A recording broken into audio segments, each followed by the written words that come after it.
शौक वापस कहाँ है सलगरूर भी कम नहीं है, लेकिन हमारी तरह हथेली पे जान।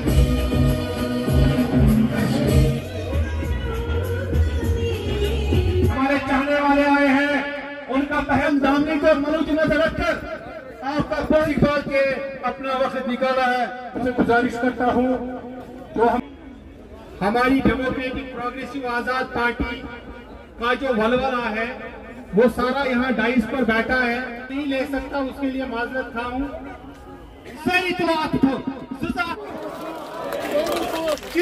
आज के इस 1 साल के बाद पूरी स्टेट बुजुर्गों, भाइयों, बहनों, नौजवानों, बेटियों का बहुत मशहूर कि जिस दिन से पार्टी बनाई है उस दिन से वो मेरे साथ खड़े रहे, चट्टान की तरह खड़े रहे। उसके लिए मैं सलाम करता हूं। हमारी सियासी मसाइब बहुत बढ़ गए। वैसे तो सियासी तौर पर हमारी रियासत 1947 से ही सियासत का शिकार हुई। किसने अच्छा किया, किसने बुरा किया, उसमें मैं जोर नहीं दूंगा, लेकिन कई सियासी गलतियां हुई जिनकी वजह से रियासत आगे के बजाय पीछे चली गई। पिछले 9 साल से भी एक अजीम सियासी गलती हुई।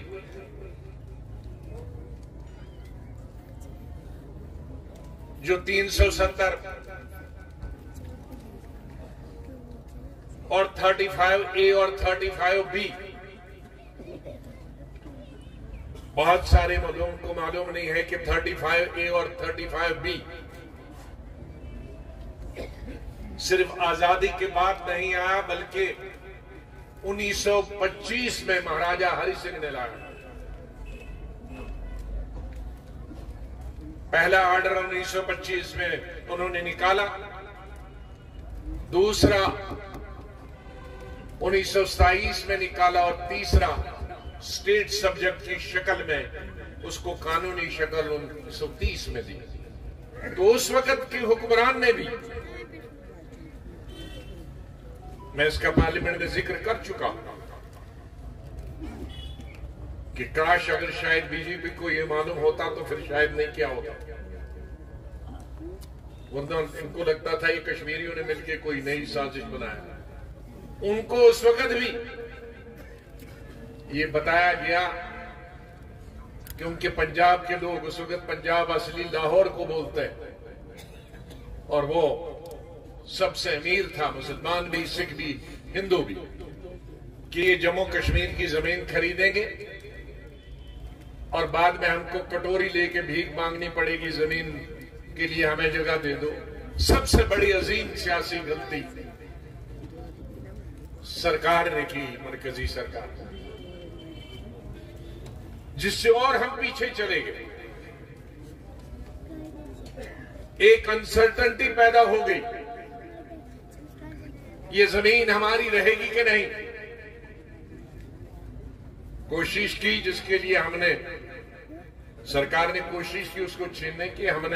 मैंने जो कानून बनाया था, पहला कानून महाराजा ने बनाया था, शेख साहब ने उसके बाद बनाया, फारूक साहब ने भी कोशिश की, लेकिन मैंने बड़े पैमाने कहा कि जो जिसमें कब्जा है 20 साल से ऊपर वो उसकी जमीन है। लेकिन असेंबली, वो मैंने घर के बैठ के कानून नहीं बनाया था, असेंबली ने पास किया और तमाम सियासी पार्टियां उसमें मौजूद थी, बीजेपी से लेकर, नेशनल कॉन्फ्रेंस से लेकर, पीडीपी से लेकर, किसी ने उसके खिलाफ वोट नहीं किया। उसका मतलब है कि वो उसमें शामिल था। वो जमीन भी वापस ली। उनको क्या मालूम, वापस लेने वालों को, कि हमारे पहाड़ों पे लोग गुजर बकालवा रहते हैं, हमारे गांव में लोग जिसको आज से 20 कनाल थी, अब उसके 50 बच्चे हो गए। अब खेती के लिए जमीन नहीं है, अब घर बनाने के लिए जमीन की जरूरत पड़ती है उनको, सरकारी जमीन। खेती कब की खत्म होगी? क्योंकि हमारा पहाड़ी स्टेट 80% तो हमारी जमीन पहाड़ों और जंगलात में, लोगों के लिए कहां? इसलिए जमीनें हमारी सरकार की वो लोगों के लिए है, लोग सरकारी जमीन के लिए नहीं। 2005 में मैंने जब इस्तीफा दिया तो मैं हिंदुस्तान का अर्बन डेवलपमेंट मिनिस्टर, मैं हिंदुस्तान का पार्लियामेंट अफेयर्स मिनिस्टर, उन दोनों महकमों से छोड़ के यहां उस वक्त आया। मैं अपनी रियासत की खिदमत, मेरे जमीन में मेरे दिमाग में कुछ नक्शा था, जो नक्शा था उसे जमीन पे उतारूं। वक्त कम कर था मेरे पास और कुछ सियासियों की, सियासतदानों की, मेरे मेहरबानों की मेरा वक्त और भी कम कर दिया। वो आप अच्छी तरह से जानते हैं, मैं उसमें नहीं जाना चाहता। लेकिन मुझे यकीन है और मुझे अगर तसल्ली है सियासत, मैं ये कह सकता हूं कि मैंने उन 2.5 सालों में 15 साल के बराबर काम किया। इस वक्त है हमारी बेटियों को, हमारे नौजवानों को रोजगार का मसला,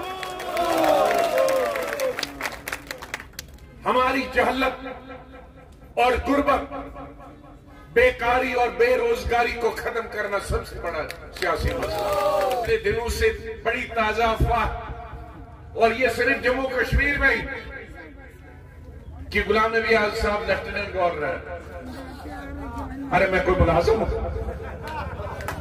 मैं नौकरी करने आया हूं, मैं खिदमत करने के लिए आया हूं।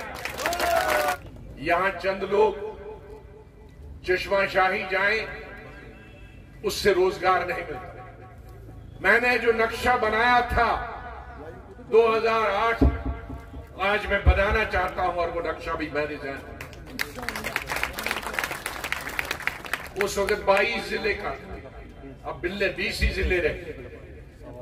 22 जिलों के लिए पूरा मेरा नक्शा था कि हर जिले में 10-10, 12-12 जगहें ऐसी चुनी जाएं जहां लाखों लोग जाएं,